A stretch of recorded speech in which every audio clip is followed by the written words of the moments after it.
በታሪክ ዑደት ውስጥ የአሜሪካ የጦር ኃይል ታይቶ በማይታወቅበት ሁኔታ መናጋት ውስጥ ገብቷል። በኢራንና አሜሪካ መካከል እንደ አውሮፓውያን አቆጣጠር ከየካቲት 2026 ጀምሮ በተቀሰቀሰው አሰቃቂ ግጭት የቆሰሉና የሞቱ የአሜሪካ ወታደሮች ቁጥር ከ600 ማለፉን የፔንታጎን ሚስጥራዊ መረጃዎች ይፋ አድርገዋል።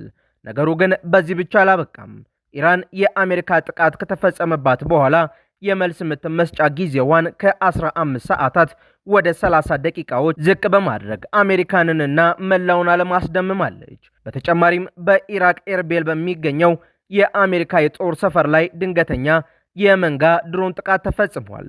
አሜሪካን ለከፍተኛ የፖለቲካና የወታደራዊ ውጥረት የዳረገው የኢራን ወታደራዊ ስልት መቀየርና የቀጠናው ስጋት ወዴት ያመራል? ሙሉ መረጃውንና ከጀርባ ያለውን ሚስጥር ይዘንላችሁ ቀርበናል። እስከ መጨረሻው አብራችሁን ቆዩ። እናንተ ደግሞ ቪዲዮቻችን ወደ ብዙ አድማጭ ተመልካቾች ይደርስ ዘንድ ቪዲዮውን ላይክ፣ ኮመንትና ሼር በማድረግ ጀምሩት። አዲስ የሆናችሁ ደግሞ ቻናላችንን ሰብስክራይብ በማድረግ ዓለም አቀፋዊ ተአማኒ መረጃዎችን ያገኙ። በኢራን አሜሪካ ጦርነት የተጎዱ የአሜሪካ ወታደሮች ቁጥር ከ600 ማለፉ ተገልጿል። በኢራንና በአሜሪካ መካከል እንደ አውሮፓውያን አቆጣጠር ከየካቲት 2026 ጀምሮ እየተካሄደ ባለው ወታደራዊ ግጭት የተገደሉና የቆሰሉ የአሜሪካ ወታደሮች አጠቃላይ ቁጥር ከ600 ማለፉን ሲኤንኤን የፔንታጎን የመረጃ ቋጥን ጠቅሶ ዘግቧል። እንደ ሲኤንኤን ዘገባ ከሆነ የአሜሪካ መከላከያ ሚኒስቴር ፔንታጎን በመከላከያ ጉዳቶች ትንተና ስርዓት ላይ ባደረገው ወቅታዊ የማስተካከያ መረጃ ተጨማሪ 140 የሚጠጉ የቆሰሉ ወታደሮችንና የሞቱትን ቁጥር አካቷል። በዚህ መሰረትም ጦርነቱ ከተቀሰቀሰበት ጊዜ ጀምሮ 18 የጦር አባላት ሕይወታቸውን ሲያጡ ከ624 በላይ የሚሆኑት ደግሞ የተለያዩ ደረጃዎች ያሏቸው ጉዳቶችን አስተናግደዋል ብሏል። በቅርቡ የተመዘገቡት የጉዳት ቁጥር መጨመር በኢራንና አጋሮቿ በኩል በተሰነዘሩ የድሮንና የሮኬት ጥቃቶች ሳቢያ እንደሆነ የተገለጸ ሲሆን ፔንታጎን መረጃዎቹን በማዘመን ረገድ ያጋጠሙትን የቴክኒክ ችግሮችና መረጃዎችን የመመዝገብ አሰራር ማሻሻሉን አስታውቋል። የጉዳት ቁጥሩ ከ600 ማለፉና በፔንታጎን የመረጃ አያያዝ ላይ የነበሩ መወዛገቦች በኮንግረስ አባላት ዘንድ ከፍተኛ ጥያቄን አስነስቷል። በተለይም የአሜሪካ የጦር ኃይሎች ኮሚቴ አባላት ለመከላከያ ሚኒስቴር ግልጽነት እንዲኖርና የጉዳት መረጃዎች በትክክል እንዲቀርቡ ጫና እያደረጉ ይገኛሉ። የአሜሪካ ወታደሮች መስዋዕትነትና ጉዳት እየጨመረ ሲሄድ በቤት ውስጥ ያለው የሕዝብ ድጋፍ የመቀነስ ዕድሉ ከፍተኛ ነው። ይህም አስተዳደሩ ጦርነቱን የማስቆም ወይም የመቀነስ ውሳኔ ላይ እንዲደርስ የፖለቲካ ዋጋ ያስከፍላልን ብለዋል። ጉዳቶቹ አብዛኞቹ የተከሰቱት በኢራን የመንጋ ድሮኖችና የባሊስቲክ ሚሳኤል ጥቃቶች ምክንያት ሲሆን አሜሪካና አጋሮቿ ዘመናዊ የአየር መከላከያ ቢኖራቸውም ጥቃቶቹ በተደጋጋሚ የክልሉን የጦር ሰፈሮች ዘልቀው መግባት መቻላቸውን አመላካች ሆኗል። አብዛኞቹ የቆሰሉ ወታደሮች ቀላልና መካከለኛ የመንቀጥቀጥና የአንጎል ጉዳት የደረሰባቸው ሲሆን ይህም በወታደራዊ ክፍሎች ዝግጁነትና በስነ ልቦና ላይ የረጅም ጊዜ ተጽዕኖ ያሳድራሉም ተብሏል። ጉዳቶቹ በጨመሩ ቁጥር አሜሪካ የአየርና የባህር ጥቃቷን በኢራን ቁልፍ መሰረተ ልማቶች ላይ የመጨመር አዝማሚያ ታሳያለች ተብሎ የሚጠበቅ ሲሆን በቀጣይም ግጭቱ ወደ ሙሉ ቀጠናዊ ጦርነት የመቀየር ስጋቱን ከፍተኛ አድርጎታል። በሁለቱም ወገኖች በኩል የሰውና የቁሳቁስ ኪሳራ እየጨመረ በመምጣቱ ከጀርባ የሚደረጉ የዲፕሎማሲ ንግግሮችንና የተኩስ ማቆም ስምምነቶችን እንደገና ለማንቀሳቀስ አስገዳጅ ሁኔታ ሊፈጠር ይችላል። ወዲህ ደግሞ በኤርቤል የሚገኘው የአሜሪካ የጦር ሰፈር የድሮን ጥቃት እንደደረሰበት ተገልጿል። በኢራቅ የኩርዲስታን ክልል መዲና በሆነችው ኤርቢል በሚገኘው የአሜሪካ ወታደራዊ ካምፕ ላይ የድሮን ጥቃት መፈጸሙን የአካባቢው አረብኛ የመገናኛ ብዙሃኖች ዘግበዋል። እንደ ምንጮቹ ገለጻ ከሆነ ጥቃቱ የተፈጸመው ፈንጂ የጫኑ ሰው አልባ አውሮፕላኖችን በመጠቀም ሲሆን በካምፑና በአካባቢው ከፍተኛ እሳትና ጭስ መታየቱ ተጠቁሟል። በጥቃቱ የደረሰው የሰውና የቁሳቁስ ጉዳት መጠን በውል ያልታወቀ ሲሆን የአሜሪካ የጦር ኃይሎች ወይም የአካባቢው ባለስልጣናት እስካሁን ይፋዊ መግለጫ አልሰጡም። በአካባቢው የሚገኙ የአየር መከላከያ ስርዓቶች ጥቃቱን ለማክሸፍ ሙከራ ማድረጋቸው የተገለጸ ሲሆን ክስተቱን ተከትሎ በኤርቢል ዓለም አቀፍ ኤርፖርት አካባቢ ከፍተኛ የጸጥታ ጥበቃና እንቅስቃሴ ተደርጓል። በኤርቢል የአሜሪካ ወታደራዊ የጦር ሰፈር ላይ የተፈጸመው የድሮን ጥቃት በተነጠለ ሁኔታ የተከሰተ ሳይሆን በመካከለኛው ምስራቅ እየተካሄደ ያለው ሰፊ የጂኦፖለቲካ ውጥረት አካል ነው። ኤርቢል በአሜሪካና በኔቶ መሪነት ለሚንቀሳቀሱ የጸረ አይኤስኤስ ዋና ስትራቴጂካዊ ማዕከል ነች። ከደቡብና ከማዕከላዊ ኢራቅ ጋር ሲነጻጸር የኩርዲስታን ክልል በአንጻራዊነት የተረጋጋና የአሜሪካ ወታደሮች በነጻነት የሚንቀሳቀሱበት አካባቢ ተደርጎ ይወሰዳል። በመሆኑም እዚህ ቦታ ላይ ጥቃት ማድረስ በአሜሪካ የደህንነት መዋቅር ላይ ትልቅ ስነ ልቦናዊና ወታደራዊ ጫናን ፈጥሯል።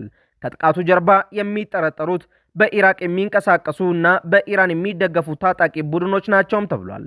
እነዚህ ቡድኖች አሜሪካ ከኢራቅና ከሶሪያ ወታደሮቿን ሙሉ በሙሉ እንድታስወጣ ለማስገደድ የድሮንና ሮኬት ጥቃቶችን እንደ ዋነኛ ስልት እየተጠቀሙ እንደሚገኙም ነው የተገለጸው።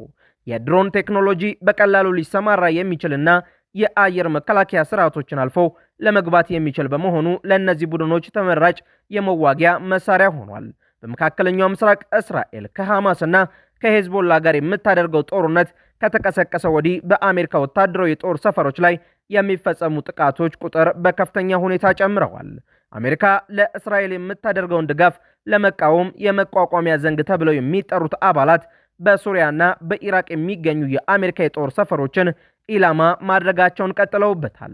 አሜሪካ በጥቃቱ የሰው ሕይወት ካለፈ ወይም ከፍተኛ ውድመት ከተከሰተ ከጥቃቱ ጀርባ ባሉ ቡድኖች አመራሮችና የጦር ካምፖች ላይ የአየር ድብደባ ልትፈጽም እንደምትችልም ተነግሯል። ነገር ግን አሜሪካ በኢራቅ ውስጥ ከሚገኘው የፌዴራል መንግስቱ ጋር ያላትን ዲፕሎማሲያዊ ግንኙነት ላለማበላሸትና የቀጠናውን ጦርነት ወደ ሰፊ ቀውስ ላለማሳደግ ምላሿን የተመጣጠነ ልታደርገው ትችላለች ተብሏል። የኢራቅ ጠቅላይ ሚኒስቴርና የፌዴራል መንግስቱ በአስቸጋሪ ሁኔታ ውስጥ የሚገኙ ሲሆን በአንድ በኩል ከአሜሪካ ጋር ያለውን የደህንነት ትብብር ማስቀጠል ይፈልጋሉ። በሌላ በኩል ደግሞ በሀገሪቱ ፓርላማና ፖለቲካ ውስጥ ትልቅ ተጽዕኖ ያላቸውን የኢራን ደጋፊ ቡድኖችን መጫን አይችሉም። እነዚህን መሰል ጥቃቶች የኢራቅን ሉዓላዊነት አደጋ ላይ የሚጥሉና ሀገሪቷን የሌሎች ኃይሎች የውጊያ ሜዳ የሚያደርጉ ናቸው። ይህ በእንዲህ እንዳለ ኢራን ከአሜሪካ የአየር ድብደባ በኋላ የሚሳኤል የመልስ ምት መስጫዋ ጊዜዋን ከ15 ሰዓት ወደ 30 ደቂቃ ዝቅ አድርገዋለች ተብሏል።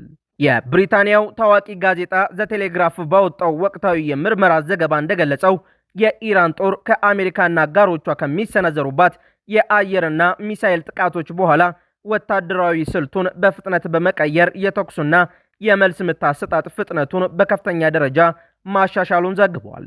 እንደ ዘገባው ከሆነ ቀደም ሲል የአሜሪካ ጥቃት ከተፈጸመ በኋላ ኢራን የሚሳኤል የመልስ ምት ለመስጠት እስከ 15 ሰዓታት ይወስድባት የነበረ ቢሆንም አሁን ግን ጥቃቱ በተፈጸመ በ30 ደቂቃዎች ውስጥ ተኳሽ ሚሳኤሎቿን ወደ አሜሪካ የጦር ሰፈሮች የመተኮስ ብቃት ደረጃ ላይ ደርሳለች ብሏል።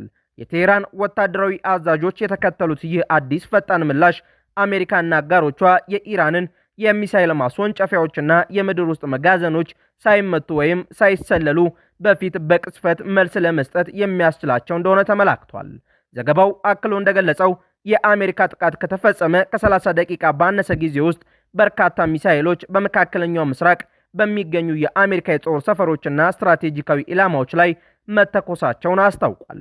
ቀደም ሲል ኢራን ሚሳኤል ለመተኮስ ከከፍተኛ የወታደራዊ አዛዦችና ከሃይማኖታዊ መሪዎች ፍቃድ ማግኘትና ረጅም የዝግጅት ሂደት ያስፈልጋት ነበር። ጊዜው ወደ 30 ደቂቃ ዝቅ ማለቱ ግን ኢራን ያልተማከለ የትዕዛዝ መዋቅር መተግበሯን ያሳያል። ይህም ማለት በየአካባቢው ያሉ የሜዳ ላይ አዛዦች የከፍተኛ አካል ፍቃድ ሳይጠብቁ ጥቃት በተፈጸመባቸው በደቂቃዎች ውስጥ ቀድሞ የተዘጋጁ ኢላማዎች ላይ እርምጃ የመውሰድ ስልጣን ተሰጥቷቸዋል ማለት ነው። የአሜሪካና የእስራኤል አየር ኃይሎች በዋናነት የሚተማመኑት የኢራን የሚሳኤል ማስወንጨፊያዎች ተዘጋጅተው ከመተኮሳቸው በፊት በስለላና በቦምብ ድብደባ በማውደም ላይ ናቸው።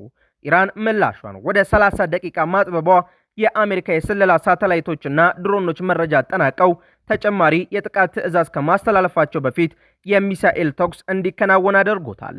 በቴክኖሎጂ በኩል ኢራን ተንቀሳቃሽ የሚሳኤል ማስወንጨፊያዎቿን በጠንካራ የምድር ውስጥ ዋሻዎችና ተስፈንጣሪ ህንፃዎች ውስጥ ዝግጁ አድርጋ የምትቆይበትን ስልት አዳብራለች።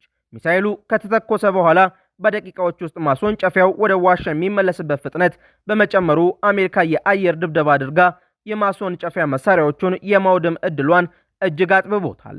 በሌላ በኩል ኢራን በካስፒያን ባህር ለደረሰባት ጥቃት በዩክሬን ላይ ያልታሰበ ጥቃት እንደሚደርስባት አስጠንቅቃለች። የአሜሪካ የሰላም ጥረትና የኦማን አሸማጋይነትም ቀጥሏል ነው የተባለው።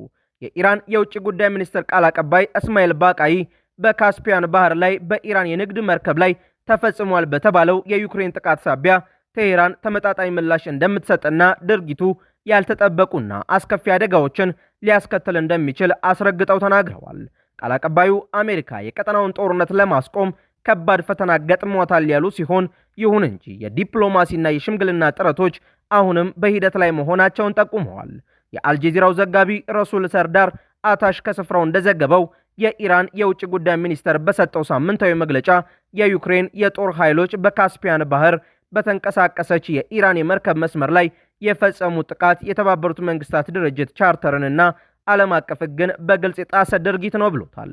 በዚሁ ጥቃት ምክንያት በባህረኞቹ ላይ የህይወትና የአካል ጉዳት መድረሱን የገለጹት ቃል አቀባዩ ድርጊቱን የደገፉና ያበረታቱ የምዕራባውያን አካላትም ለዚህ ተጠያቂ እንደሚሆኑ አስጠንቅቀዋል።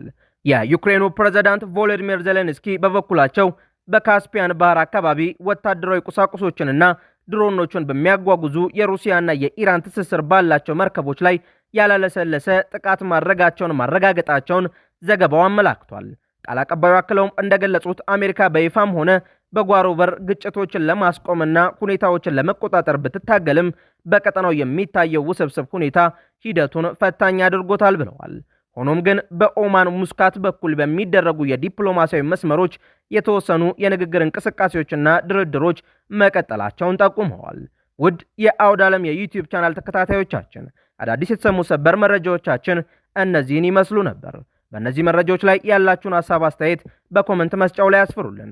አዳዲስ መረጃዎችን በፍጥነት ለማግኘትም ቻናላችንን ሰብስክራይብ ማድረጋችሁንና ለሌሎች እንዲዳረስ ላይክ እና ሼር ማድረጋችሁን እንዳትረሱ። በሌላ መረጃ ዳግም እስከምንገናኝ ሰላም ቆዩን።